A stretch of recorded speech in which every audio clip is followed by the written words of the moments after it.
இப்போ இருக்கக்கூடிய காலகட்டத்தில் நீங்கள் வேலை செஞ்சுக்கிட்டே பிஸ்னஸ் ஆரம்பிக்கணும் அப்படிங்கிறது ஆரம்பிக்கலாம். ஆனால் அந்த பிஸ்னஸை யார் பார்த்துக்கிறது? நீங்கள் வேலைக்கு போயிருவீங்க, யார் பார்த்துப்பா? உங்களை மாதிரி ஒரு கேர் எடுக்கக்கூடிய ஆள் வேறு யாருமே இருக்காது. அதனால் என்னுடைய suggestion, worst case scenario plan பண்ணுங்க. எப்பவுமே பெஸ்ட் கேஸ் சினாரியோல பிளான் பண்ணிட்டீங்க அப்படின்னா worst case ஹேண்டில் பண்ண முடியாது. worst case இந்த மாதிரிலாம் நடந்ததுன்னா எப்படி மேனேஜ் பண்ணலாம் அப்படிங்கிறதுக்கு நீங்க தயாராயிட்டீங்கன்னா worst case ஹேண்டில் பண்றதுக்கான ஒரு ஸ்ட்ரெங்த் வந்துருச்சுன்னா best case is very easy. உண்மையை சொல்லணும்னா யாரையும் நம்ப வேண்டாம். எப்பவுமே வந்து அந்த புது பொண்டாட்டி இல்லை புது கல்யாணம் பண்ணிக்கிட்டாங்க அப்படின்னா கொஞ்சம் கிரேஸாக இருக்கும்ல. அந்த மாதிரி புதுசாக பிஸ்னஸ் ஏதோ ஒரு கடை போட்டிங்க அப்படின்னா மக்கள் டெஃபினட்டாக வருவாங்க. அந்த இடத்துல எப்படி பிஸ்னஸ் நடக்குது அப்படிங்கிறத டேட்டா பூர்வமாக பார்த்தீங்கன்னா உண்மையிலேயே சரியா போகுதா இல்லை சரியா போகிற மாதிரி காமிக்கிறானா, லாஸில் தான் போகுதா இல்லை நம்ம லாஸில் காமிக்கிறானா அப்படிங்கிறதெல்லாம் தெரிஞ்சிடும். பணம் முக்கியம் இல்லை. ஃபர்ஸ்ட் பாயிண்ட், டிகிரி முடிச்சுட்டு வரீங்க. மீடியா ஃபீல்டுங்கிறதா எதா இருந்தாலும் சரி. ஏன்னா media is very big field, vast field. Digital எப்படியோ அந்த அளவுக்கு மீடியா தான், மீடியாவும் டிஜிட்டலில் தான் இருக்கு இப்போ. அதனால மினிமம் 4 to 5 years இருந்துக்குங்க. உங்களுடைய நோக்கம் இனிஷியலாக டிகிரி முடிச்சோன்னா பணம் சம்பாதிப்பதாக இருந்தால் நினைச்சது நடக்காது, மாறிக்கிட்டே இருக்கும். அதை நீ வந்து தாங்குற சக்தி உனக்கு இருக்கா? அதை தகர்த்தெறியக்கூடிய ஸ்கில் உனக்கு இருக்கா? அதை தாண்டி வெளியில் வந்துட்டு ஜெயிச்சிருவேன்.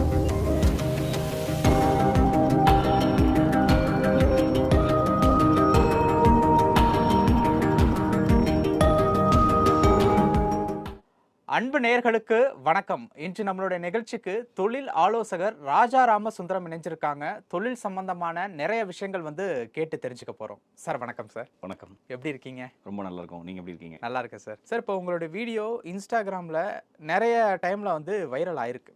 அது வந்து நானே பார்த்துருக்கேன். நானும் உங்களுடைய வீடியோவில் நிறையா வந்து கற்றுக்கிட்டு இருக்கேன் அப்படின்ட்டே நான் வந்து சொல்லலாம்.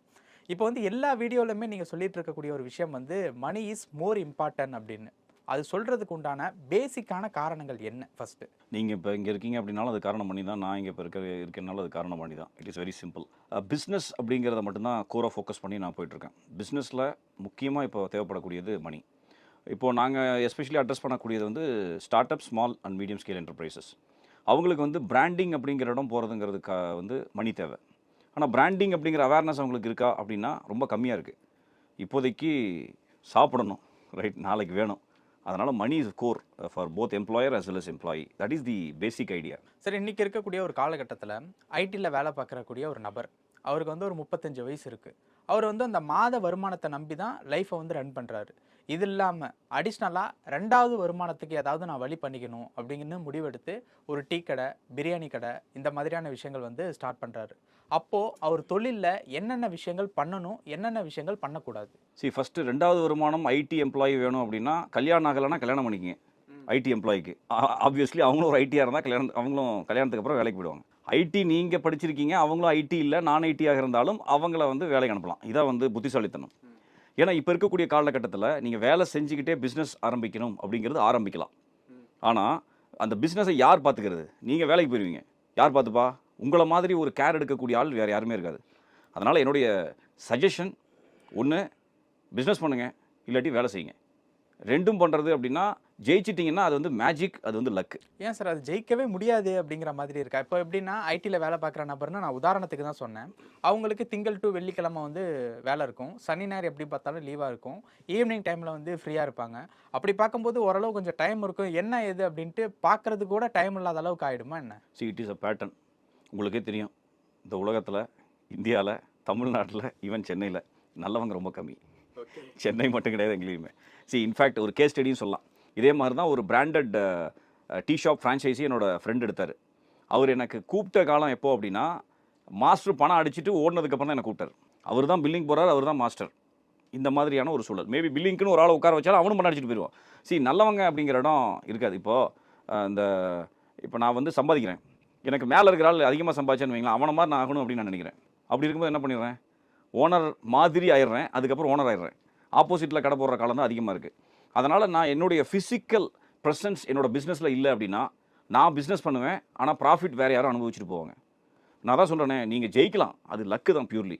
ஏன்னா இப்போ உங்களுக்கே தெரியும், நீங்கள் வந்து பார்ட் டைம் அப்படின்னு போனால் இன்னொரு கார்ப்பரேட் கம்பெனி ஆரம்பிக்க போகிறாரு. ஐடி எம்ப்ளாயி இன்னொரு கார்ப்பரேட் கம்பெனி ஆரம்பிக்கிறாருன்னா அப்புறம் இங்கே வரவே வேண்டாமே அவர். அப்படி இருக்கும்போது என்னுடைய 100% டைம் அங்கே கொடுக்குற மாதிரி இருந்தால் we can ஸ்டார்ட். இல்லாட்டி நம்பகமான ஒரு நபர், அதுவும் ஒய்ஃபு இல்லை அப்பா அந்த மாதிரி யாராவது இருந்தால் ஓகே. அதுவும் வேறு யாராவது சொந்தக்காரன் வரான் அப்படின்னா சொந்தக்காரனை சேர்த்தாதீங்கன்னு நான் நிறையா சொல்லியிருக்கேன். ஃப்ரெண்டு சார், ஃப்ரெண்டு அதான் தெரியல. நான் அதான் சொல்கிறேனே, இப்போ நீங்களே ஃப்ரெண்டே வச்சு ஆரம்பிக்கிறீங்க, ஃப்ரெண்டு பார்க்குறாரு, அவர் பார்த்துக்க போடுறீங்க. அவர் நல்லாவும் பார்த்துக்கலாம், இல்லை நல்லாவும் பார்க்கலாம். தெரியவே தெரியாது இன்னுமே. ஒர்ஸ்ட் கேஸ் சினாரியோவில் பிளான் பண்ணுங்க எப்பவுமே. பெஸ்ட் கேஸ் சினாரியோவில் பிளான் பண்ணிட்டீங்க அப்படின்னா ஒர்ஸ்ட் கேஸை ஹேண்டில் பண்ண முடியாது. ஒர்ஸ்ட் கேஸ் இந்த மாதிரிலாம் நடந்ததுன்னா எப்படி மேனேஜ் பண்ணலாம் அப்படிங்கிறதுக்கு நீங்கள் தயாராகிட்டீங்கன்னா, ஒர்ஸ்ட் கேஸை ஹேண்டில் பண்ணுறதுக்கான ஒரு ஸ்ட்ரென்த் வந்துருச்சுன்னா best case is very easy. உண்மையை சொல்லணும்னா யாரையும் நம்ப வேண்டாம். அதுதானே பிஸ்னஸில் எங்கேயுமே பொதுவாகவே பிஸ்னஸ்ங்கிறது மணி. 10 லட்ச ரூபா 20 லட்ச ரூபா போடுறீங்க. யார் ஆசை விட்டது யாருக்கு சொல்லுங்க? கரெக்டா? கல்லாப்பட்டியில் உட்கார வைக்கிறீங்க நம்பகமானால, ரைட்? இவ்வளோ வருதே, நானே போட்டேன்னா நான் ஃபுல்லாக முழுக்க எடுத்துலாமே அப்படின்னு தானே யோசிப்பான். சிம்பிள். இதுதான் உலகத்தில் நடக்கக்கூடியது. இதுதான் உண்மை. மோர் தென் 80%. மேபி எல்லாருமே அப்படியா அப்படின்னா சொல்ல முடியாது. ஆனால் 80%க்கு மேலே இப்படி தான் இருக்காங்க. அதனால் என்னுடைய சஜஷன், ஆரம்பிக்க முடியாது, பார்த்துக்க முடியாது அப்படிங்கிறது இல்லை. நம்பகமான ஆள் இருந்தால் போட்டு பார்த்துக்குங்க. அப்பப்போ ஒரு கண்ட்ரோல் சிஸ்டம் வச்சுக்கோங்க. இல்லையா, இதில் பிஸ்னஸ் நல்லா இருக்குது. கண்ட்ரோல் சிஸ்டம்னு எதை சொல்கிறீங்க? கண்ட்ரோல் சிஸ்டம்ங்கிறது உங்களோட ரிப்போர்ட்டிங் சிஸ்டம் தான். எவ்ரி 1 hour once என்ன நடக்குதுன்னு உங்களுக்கு தெரியுமா? ஃபார் எக்ஸாம்பிள் ஒரு டீ ஷாப்பே ஆரம்பிக்கிறீங்க, ஒரு பிராண்டட் அப்படின்னா 1 hour once சேல்ஸ் என்ன நடக்குது அப்படிங்கிறது உங்களுக்கு தெரியணும். நீங்கள் அதுக்காக சிசிடிவி போட்டு உட்காந்துருக்கூடாது. சேல்ஸ் ரிப்போர்ட் தான். ஏன்னா இப்போது எனி ஃப்ரான்ச்சைஸி எடுக்கிறீங்க, இல்லை மார்க்கெட் ஸ்டடி பண்ணுறீங்க, உங்களோட சொந்தமான பிஸ்னஸ் ஆரம்பிக்கிறீங்க அப்படின்னா நீங்கள் ஒரு மார்க்கெட் ஸ்டடியில் டேட்டா இருக்கும். அந்த டேட்டா வச்சு தான் நீங்கள் உள்ள பிஸ்னஸ் ஆரம்பிப்பீங்க. கரெக்டாக இல்லையா? இந்த அளவுக்கு பொட்டன்ஷியல் இருக்குன்னு உங்களுக்கு தெரியும். கரெக்ட்? 10 கடை இருக்குது, நான் 11வது கடையாக போடுறேன். 10 கடையும் சேர்த்து ஒரு நாளைக்கு 50 லட்ச ரூபா வருமானம் வருது. அதை தான் நான் எடுக்க போகிறேன். எனக்கு ஒரு 5 லட்ச ரூபா வரும்ல, 50,000 வந்ததுன்னா then there is a doubt.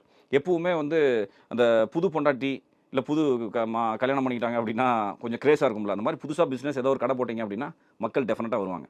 அந்த இடத்துல எப்படி பிஸ்னஸ் நடக்குது அப்படிங்கிறத டேட்டா பூர்வமாக பார்த்தீங்கன்னா உண்மையிலேயே சரியாக போகுதா இல்லை சரியாக போகிற மாதிரி காமிக்கிறானா, லாஸில் தான் போகுதா இல்லை நம்மால் லாஸில் காமிக்கிறானா அப்படிங்கிறதெல்லாம் தெரிஞ்சிடும். கண்ட்ரோல் சிஸ்டம் அப்படிங்கிறது, நான் பிஸ்னஸை கண்காணிக்கிறது தான் கண்ட்ரோல் சிஸ்டம்.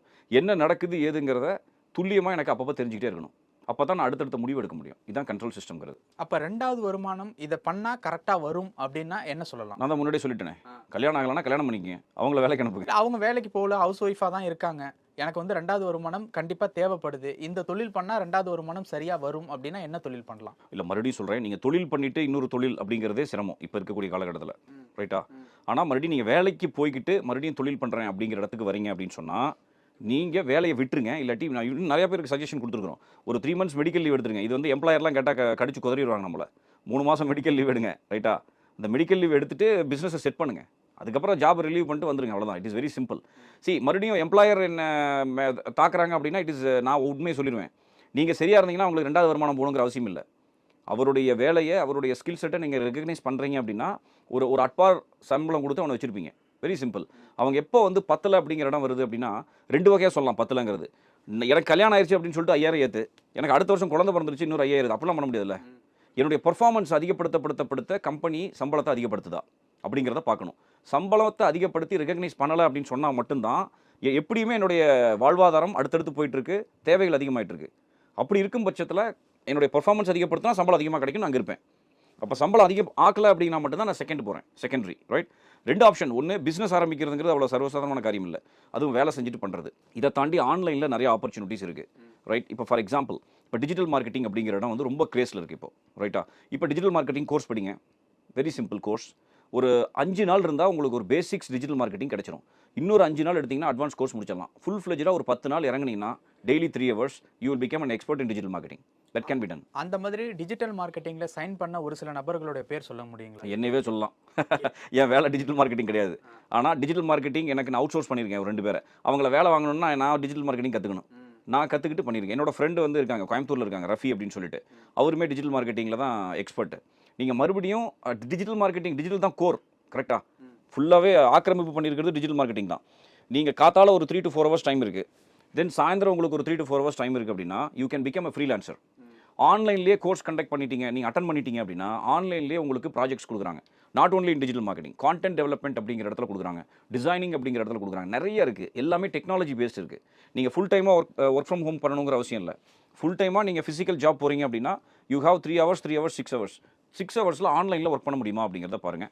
மறுபடியும் ஒர்க் பண்ணிவிட்டு பிஸ்னஸ் அப்படிங்கிற இடம் நான் சஜஸ்ட் பண்ணல. That is not right at all. Because 80% or false people, தூக்கிட்டு போயிடுவாங்க. அதுக்கப்புறம் குய்யோ முறையோன்ட்டு 10 லட்ச ரூபா போட்டு லாஸ் பண்ணிட்டு உட்காராதீங்க. இது என்னுடைய சஜஷன். 2வது, நான் சும்மா நாச்சுக்கு சொல்ல, நிறைய அனுபவிச்சிருக்காங்க, அனுபவிச்சுட்டு பட்டு பணத்தை தொலைச்சிட்டு வந்தவங்க தான் அதிகம். எம்ப்ளாயி ஒரு 20 வயசில் காலேஜ் முடிச்சுட்டு ஒரு கம்பெனிக்கு போகிறாங்க, இல்லை ஒரு 24, 25 வயசில் இருக்கக்கூடிய ஒரு எம்ப்ளாயி அந்த கம்பெனிக்கிட்ட என்னென்ன விஷயங்கள்லாம் எதிர்பார்க்குறாங்க? ஃபார் எக்ஸாம்பிள் மீடியா ஃபீல்டு எடுத்துக்கோமே, ஒரு படிப்பு முடிச்சுட்டு ஒரு 2-3 கம்பெனியில் ஒர்க் பண்ண ஒரு நபர் 3ஆவதா ஒரு கம்பெனிக்கு போகும்போது என்னென்ன விஷயங்கள்லாம் எதிர்பார்க்குறாங்க அப்படின்னு நீங்கள் நினைக்கிறீங்க? ஃபர்ஸ்ட்டு இந்த 24, 25 வயசு அப்படிங்கிற இடம் ஒன்று சொல்கிறீங்க. ஆமா. ரைட். நீங்கள் 2, 3 கம்பெனி ஒர்க் பண்ணிட்டு 4வது கம்பெனி போகிறதே முட்டாள்தனம். ரைட்டா? முதல்ல அதை நிப்பாட்டணும். It's very simple. உன்னால ஒரு கம்பெனியில் 4 வருஷம் இருக்க முடியலன்னா நீ என்னத்த வேலை செய்ய போறீங்கன்னு தெரியல. அவங்களே தூக்குனாங்கன்னா? நீங்கள் அது அடுத்த கதை, அது வேற கதை. நீ தூக்குனாங்க அப்படின்னா நல்லா புரிஞ்சுக்கங்க. ஒன்று அவங்க பிரச்சனை, எம்ப்ளாயர் பிரச்சனை, கம்பெனியே ரன் பண்ண முடியலன்னா that is a different ball game.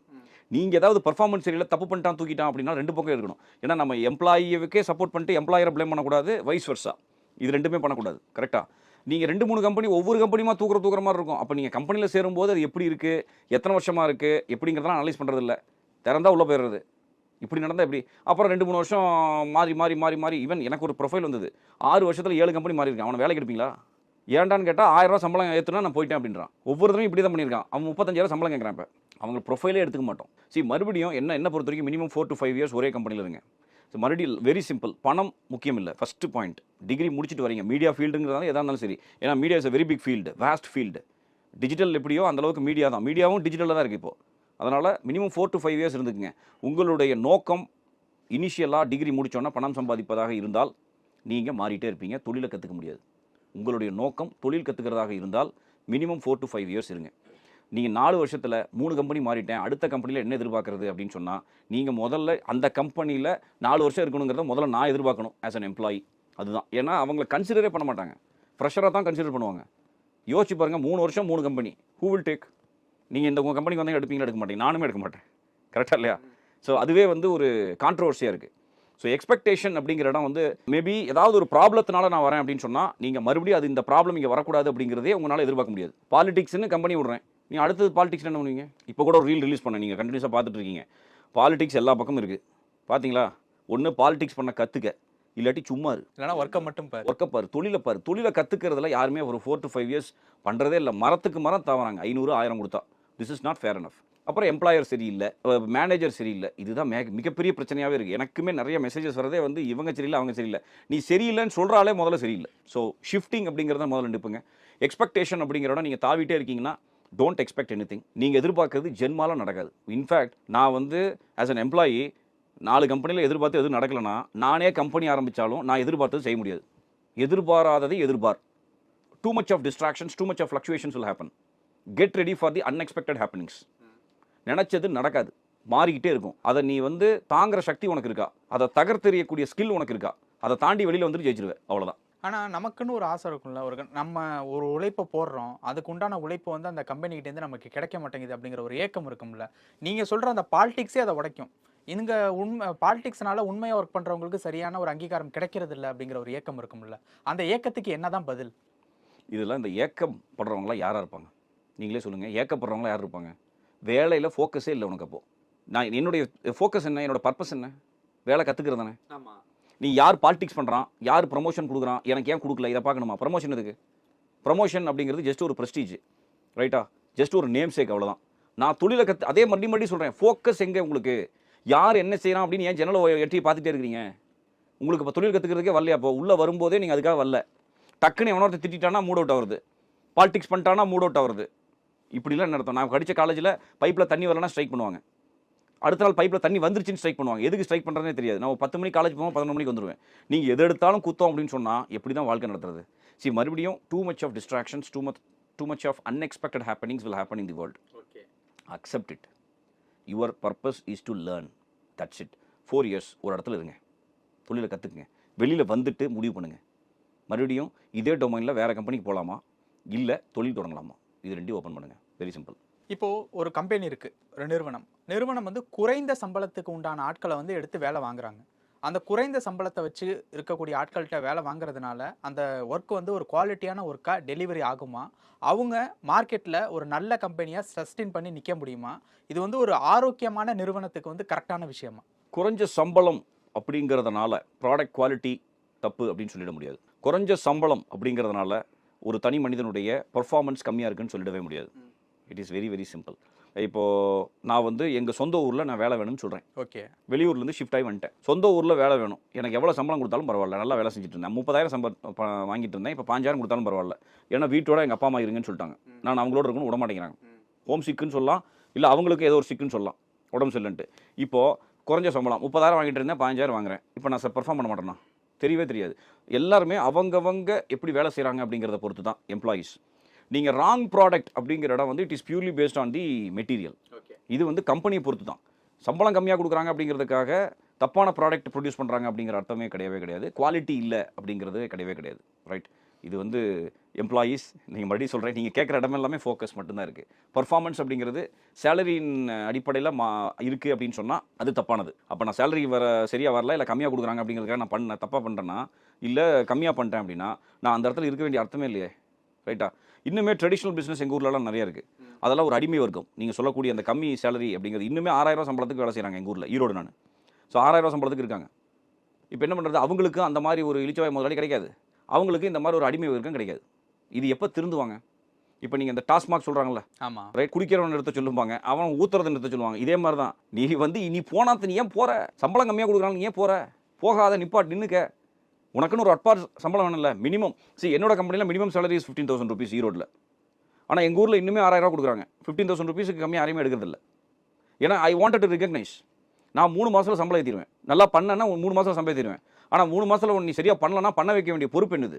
உன்னோட கன்சல்டன்ட் வில் டேக் கேர். நான் யாரை பார்த்துக்கணும் அப்படிங்கிற ஒரு சிஸ்டம் கொடுக்குறோம். ஏன்னா ஓனருக்கு மேலே நிறைய யோசிக்க வேண்டிய ஒரு சூழல் இருக்கும். அதனால் நாங்கள் செஞ்சாகணும். ஸோ மினிமம் எனி டயர் 3 அப்படின்னா recommended salary is minimum 12,000 rupees. Very very simple.